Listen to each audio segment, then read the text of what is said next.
This is Children's Health Checkup, where we answer parents' most common questions about raising healthy and happy kids. I'm your host, Jamie Lewis. Starting kindergarten is a big milestone for any child, and this year, many kids are entering school after spending most of their early years at home, whether because of the pandemic, homeschooling, or simply family choice.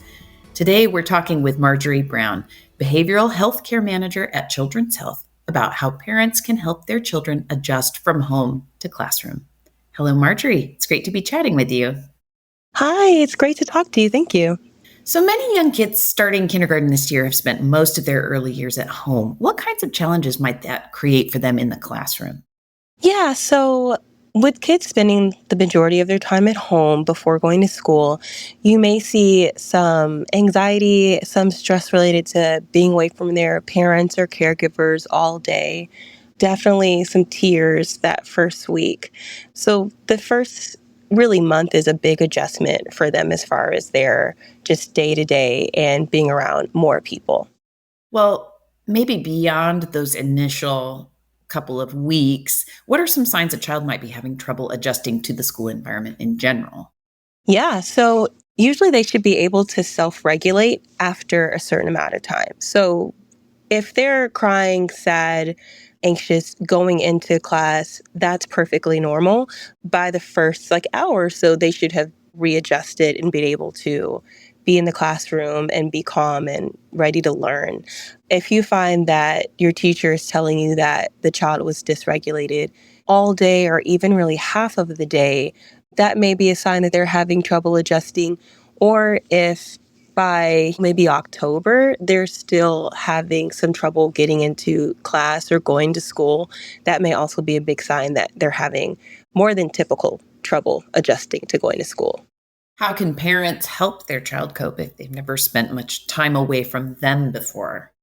One thing that I like to tell parents to do when a child is going through really any big change is to practice with them first so they can get an idea of what's happening before it actually happens. That's a great way to prepare them. Another great preparation technique is through role play or doll play. We do that in play therapy a lot as well. So if you are getting ready to send your kiddo to school and they maybe have dolls or a dollhouse, you can have them act out with the doll, like, this is what you're going to be doing. We're going to drop you off at school and then we're going to walk you in and then you're going to go meet the teacher. And these other dolls are all the other students. How do you think that the doll feels? And just kind of have them process it before it happens. And that can kind of prepare them mentally and emotionally for that first couple of days of school. That's such a good way to kind of front load all of the feelings. Yeah. Yeah. And they can ask all their questions and get everything out before they actually get to school. Are there everyday activities, even outside of school, that can help kids practice social skills? Yeah. If your child is into any sports or activities, that is a great way to get them engaged with kids their age. So maybe t-ball or gymnastics or an art club, anything like that. Church groups, if that's something that you guys do, is a great way to get them connected. Also, if your child is already in school, connecting with the other parents and seeing if you can do play dates or dates to the park so they get to know their classmates outside of the school setting and they're more prepared when they get there to spend time with them. It sounds like you're already touching on what I was going to ask next, but what can parents do throughout the year beyond the initial couple weeks or even month? What can they do on a regular basis to keep supporting their child's emotional and social growth? Check-ins are a great way to know where your child is at any given time during the year. So making it a practice to maybe before you go to school, check in with them and see, how are you feeling about school today? Are we excited? Are we scared? Are we tired? Are we mad that we have to be here? Also checking in afterwards. What was the best part of your day? Was anything really hard today? Did you learn something new? With kiddos 4 or 5 years old, I tell parents, and I also give this to parents when I'm working with them in therapy, a feelings faces chart is really helpful because that can visualize what these big feelings are. So you can even Google feelings faces chart for kids and you'll find a bunch. You can print it out and have it in your car, or you can have it at home on the refrigerator and just have them point to which face matches how you feel now. which face matches how you felt at recess or how you felt when you learned math. And that way they can start to connect their experiences with the feeling and they can communicate that with you.